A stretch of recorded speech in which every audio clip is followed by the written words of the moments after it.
So today, on the 57th anniversary of the March on Washington, peaceful protesters have gathered to commemorate and to honor and to also bring further attention to civil and social unrest, police reform, and the relationships between Black Americans, law enforcement, and what has been deemed systemic racism across the country.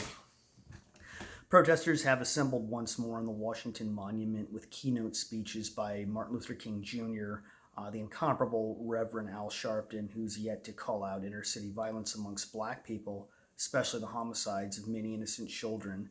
But he does opt to be in the media as often as possible when it comes to anti-law enforcement, anti-Republican type of events.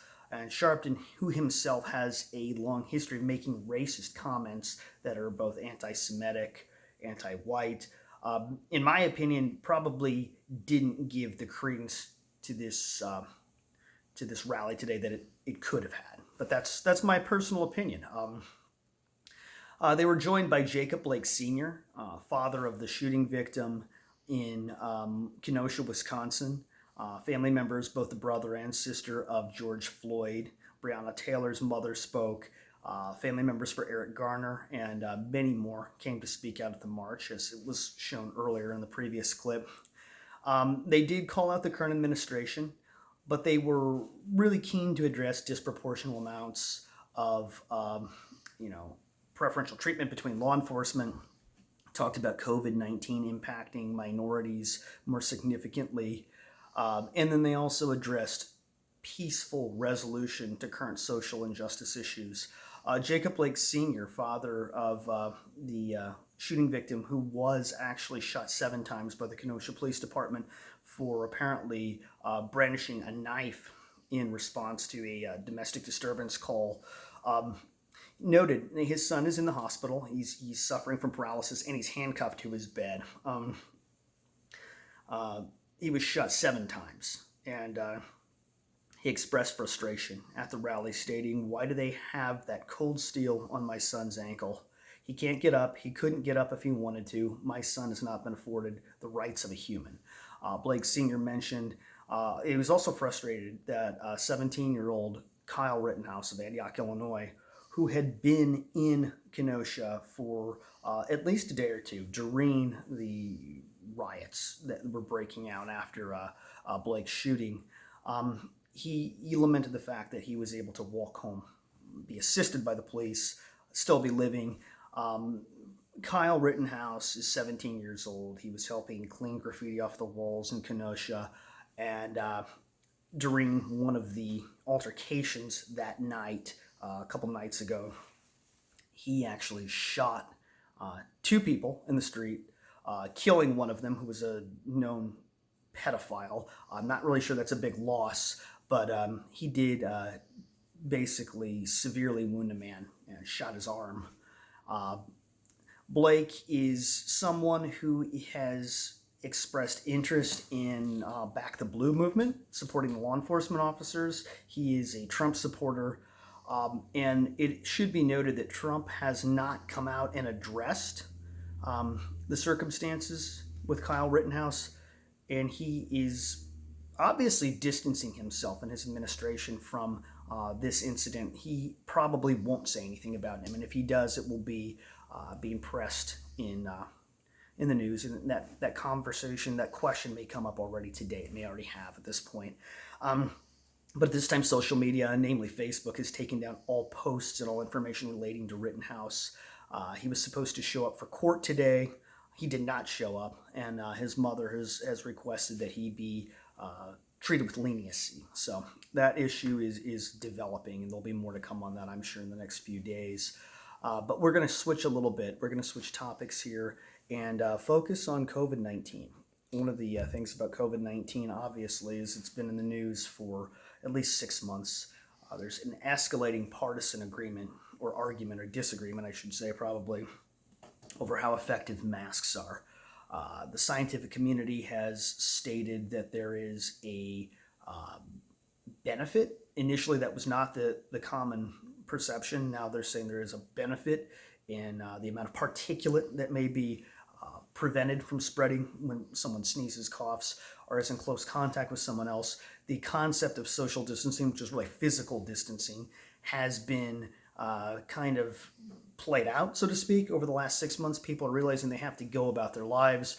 And so this is a hot topic. The United States has one of the highest documented case numbers of COVID, and we'll get to that in just a second. But I wanted to kind of talk about some of the things that have been popping up politically in the news as they pertain to COVID lately. The Democrats had made a few comments about how COVID wasn't as prevalent in the RNC as it should have been, and I agree. I think it's a major issue. It's something that probably could have and would have benefited from being spoken about more, but it's also not going to help the cause, just the same way violence and rioting in the streets wasn't helping the Democrats' cause, and they basically ignored it. So I could see some parallels there, but I can also see logical reasoning for why that was not brought up. One of the things that was pretty interesting was that yesterday, ahead of night 4 of the RNC, we heard a press briefing from VP candidate Kamala Harris, California senator, and Biden himself was oddly absent from that press briefing. And even more curious was that Harris refused to take any questions after coming out and making kind of a vague statement about the ineffectiveness of Trump, the failures of his administration, the high case numbers in the United States, and reiterating that there was really essentially a requirement for a mask mandate, which was something that both Biden and Harris had said a few weeks ago when she came out and first announced her candidacy.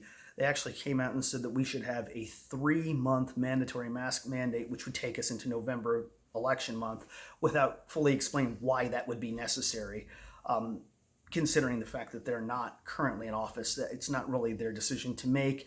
And then I think the American people, and state by state, each governor in each municipality could and should be making those decisions. But then that's a question of personal liberties. And so I'm not going to go too far into that.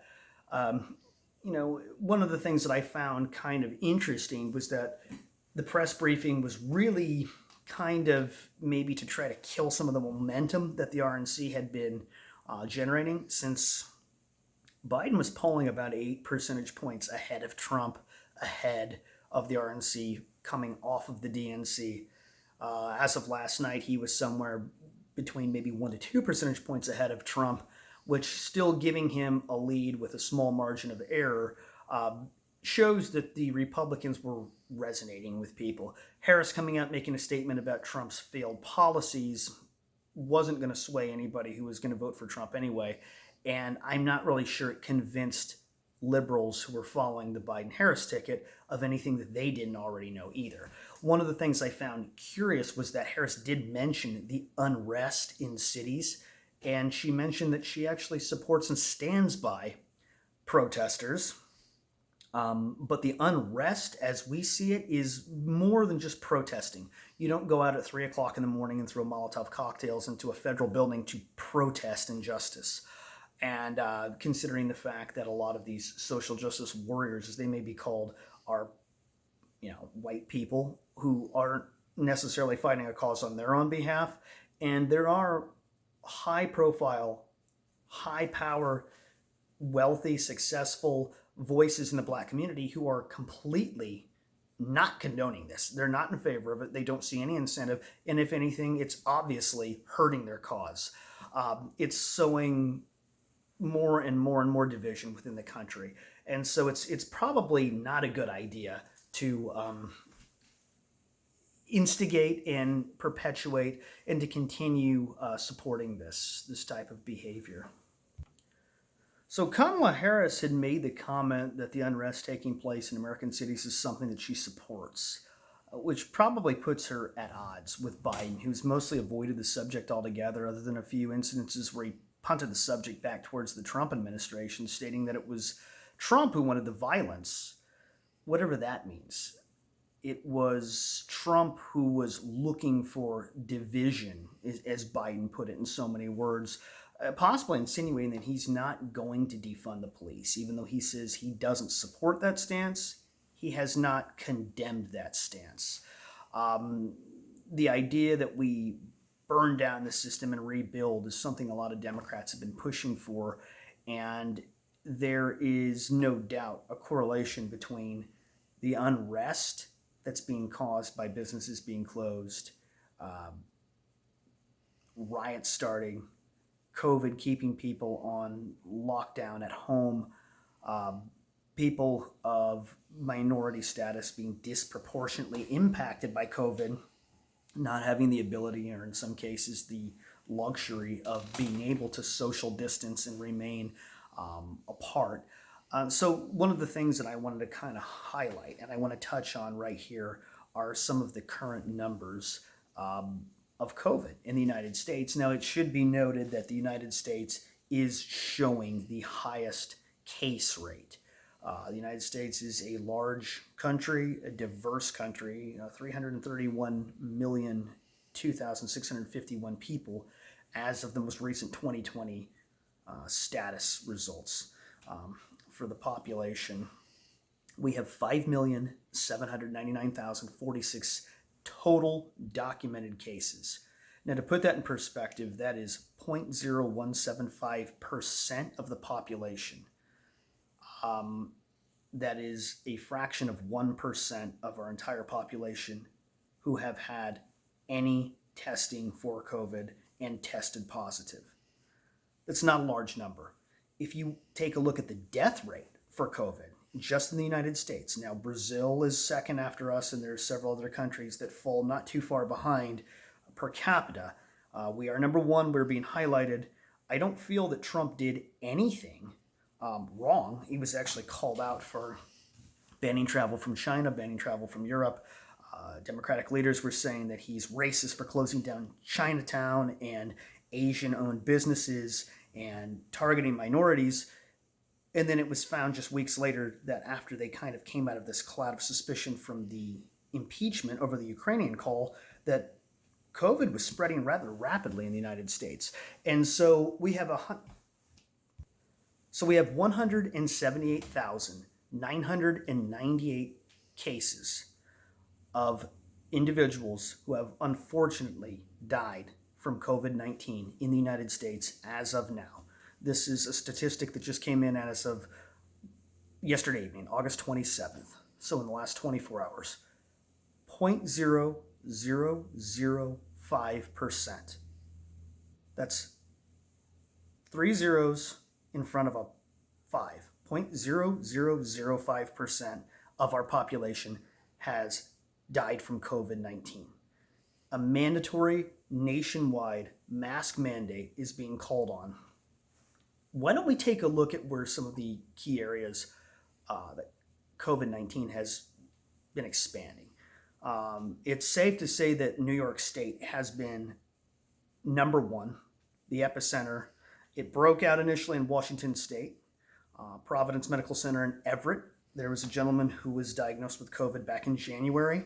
At that time, Governor Inslee said there's nothing to be worried about. We should continue living our lives as normal, while Washington Senator Patty Murray in D.C. was saying, why is the president defunding the response to infectious disease? A complete contradiction within one state's Democratic Party, which is typical for Washington State.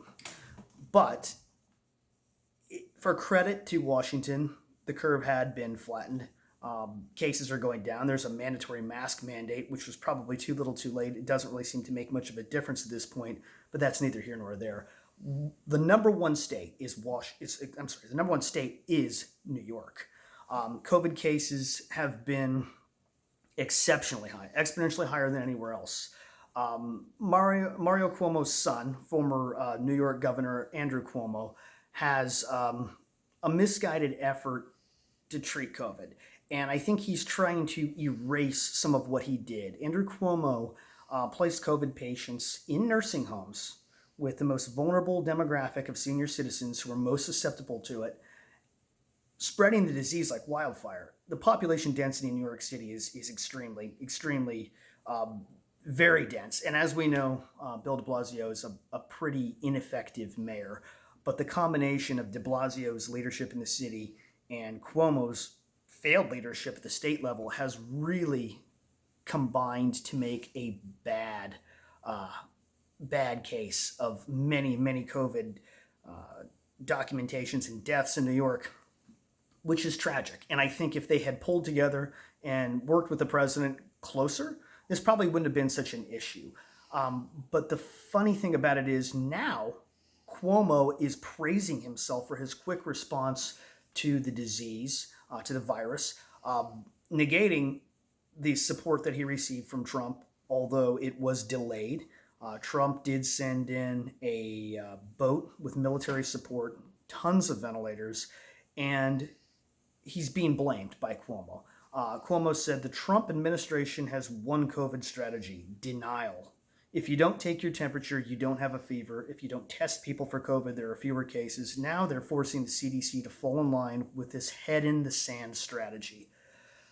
That really does not sound like the statement of a true leader. That sounds like somebody playing a victim, trying to blame somebody else so that they can continue getting votes, so that they can continue appealing to their base, even though they're talking out of both sides of their mouth. While the economy has already made some headway toward recovery, the gross domestic product figure is an important testament to the sharp economic pain inflicted by the coronavirus pandemic and should motivate policymakers to get their act together to preserve the nascent recovery. This is a quote from senior economist Lydia Bossour of Oxford Economics on a note to her clients, because there is so much panic among investors, business owners, CFOs, CEOs about the state of the economy. Not just for small businesses, obviously, for reasons that are apparent in the news, but for large companies in long-term financial, economic sustainability. How do they remain fluid? How do they remain viable in a market that is impacted by so much uncertainty due to a medical issue, a virus that's spreading like an invisible enemy, as it's being called? So we're going to take a little bit of a turn now. We touched on the RNC in the first video, talked about the Washington March and the 57th anniversary today at the top of this video, and then went and did an update on COVID. Now these all kind of tie together, but I want to go back before I wrap this up and talk a little bit more about the RNC and some of the ensuing chaos that was taking place in the streets in Washington, D.C., both during and immediately following the speech that Trump made last night. One of the things that I found really troubling and unfortunately not surprising is that a lot of people, senior citizens, law-abiding political figures, and just community members were being attacked for coming out of the speech, being around the vicinity of the speech, or simply wearing Trump hats, Make America Great Again, and showing their support, whether they were there or just out to show their support. Rand Paul was actually attacked, and I'm going to read from a quote that Paul made and kind of let people make their decisions about what they think about this. So this is from Rand Paul. He said, "I can't tell you how I'm not sure we would have made it. They were attempting to push the police over to get to me. You've seen the pictures of what they do to you. If the police are not there, if you defund the police, if we become Portland, if America becomes Portland, what's going to happen is people are going to be pummeled and kicked in the head and left senseless on the curb. That would have happened to you, to us, I promise you. Had we not had the DC police to support us, thank God for the police, had we not gotten to the police, I truly believe that the police saved our lives and we would have not be here today, or we would be in a hospital today if the police had not been there." And that was Rand Paul on Fox and Friends this morning. Now, Rand Paul, as he put it, said, ironically, these idiots, as he called them, were unaware that they were beating the guy up who passed the no-knock bill. The no-knock bill was in response to a justice initiative called the Breonna Taylor Act. which prevented police from being able to enter someone's residence without knocking. This was done in defense of people's personal rights and civil liberties. Um, Rand Paul introduced legislation on, I believe it was June 20th, to do this. It was a bipartisan agreement and it was resoundingly successful. The fact that Rand Paul has been kind of painted in a derogatory light by liberals for a long time is kind of funny. He's a libertarian by nature, constitutionalist, and he has performed humanitarian efforts to do glaucoma surgeries, cataract surgeries, and all types of medical treatment for the poor and underprivileged in Haiti. He has worked with minorities in multiple communities, including the Justice Initiative for the Breonna Taylor Act, known as the No Knock Law, and he's still cast as a old Southern racist within the conservative movement, which just shows the ignorance on the part of the liberal left. I don't mean to cast doubt on people who know better, but for those who don't, it's pause for thought. So to sum it up, what the no-knock law did was it prohibited federal law enforcement from carrying out a warrant until after the officer provides notice of his or her authority and purpose, thus protecting the individual and at least informing them of the reason why they are being questioned or trying to be gotten to, so to speak. This wasn't the first time Rand Paul was attacked, though. It needs to be said, this is actually the third time in recent memory that Rand Paul has been either attempted to be or violently attacked. Rand Paul was on the baseball field with Steve Scalise when he was critically injured, and this was from a Bernie Sanders supporter, a deranged individual from Belleville, Illinois, who had been staying in the Washington, D.C., Virginia area, living in a van, who decided to sneak up on Republicans playing a friendly game of baseball in a Washington, D.C. area park and open fire on them in an attempt to, as he put it, kill as many Republicans as possible. This was another incident. If you go back to June of 2017, one of the things that's really fortunate and probably why everybody probably would have died, except for the fact that Capitol Hill police were there, Paul said in a June 2017 interview with MSNBC, was that he was saved from being violently attacked from behind by a leftist neighbor of his in Kentucky. He had 6 broken ribs, a punctured lung, and he had to go through surgery. So without beating a dead horse, I think this man has been unfairly mischaracterized and probably assaulted more than most of your typical politicians. And for what? I really wonder for what. So I'm going to go ahead and leave it with that. This has been a interesting week. It's been a newsworthy week, and there will be more to come. I'm sure this will be an interesting news cycle here as we watch our Sunday morning roundtables and we come back for more on the developments of unrest in Kenosha, Portland, New York City, and so many other places, Chicago, Seattle, and we'll see where we end up next week. Thank you, everybody. Stay safe.